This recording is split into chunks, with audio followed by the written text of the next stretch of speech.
I'm using my double boiler today to melt some chocolate. It's a great way to melt chocolate because if you have direct heat on the chocolate, it can burn it. There's a number of other things like milk that have similar issues, whereas if you have just a little bit of a separation where it's getting hot from the steam of a double boiler, then it won't burn or scald.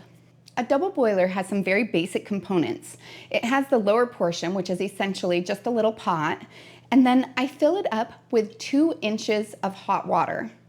I'll then bring that hot water to a boil. Then it has this middle section that goes on, and that's what I'll put my chocolate into. If I don't have a double boiler, it's really easy to make one.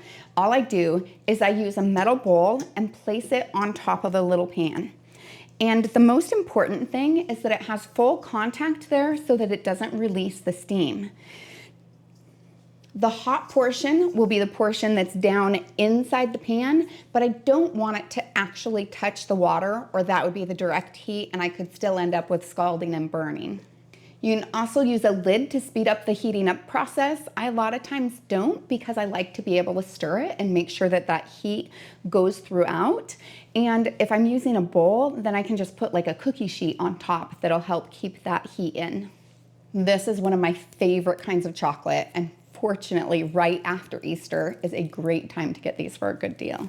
It's my husband's favorite as well, so sometimes he's sad when I melt them up. So then you place your chocolate inside your double boiler and turn up the heat to high.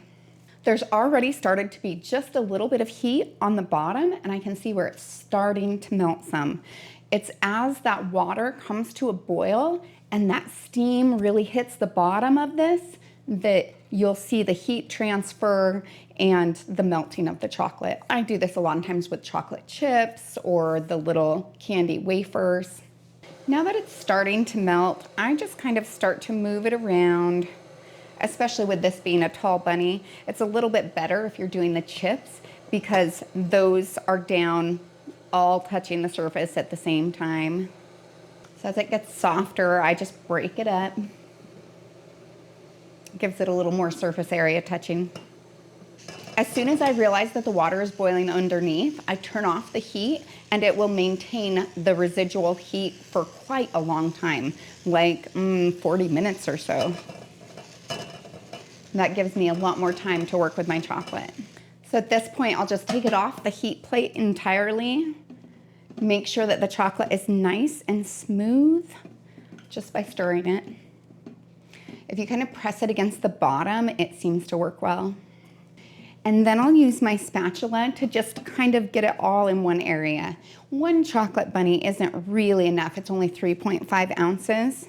And so this will just do a little snack. And then one of my favorite things to dip in it is actually pretzels, but today I'm doing Oreos. So I dip my Oreos, and I just dip them part way because then that gives me a nice clean area to grab where I'm not going to get chocolate all over my hands. And then I like to put just a little bit of sprinkles on it. But you have to put it on it pretty quickly, otherwise the chocolate dries too fast.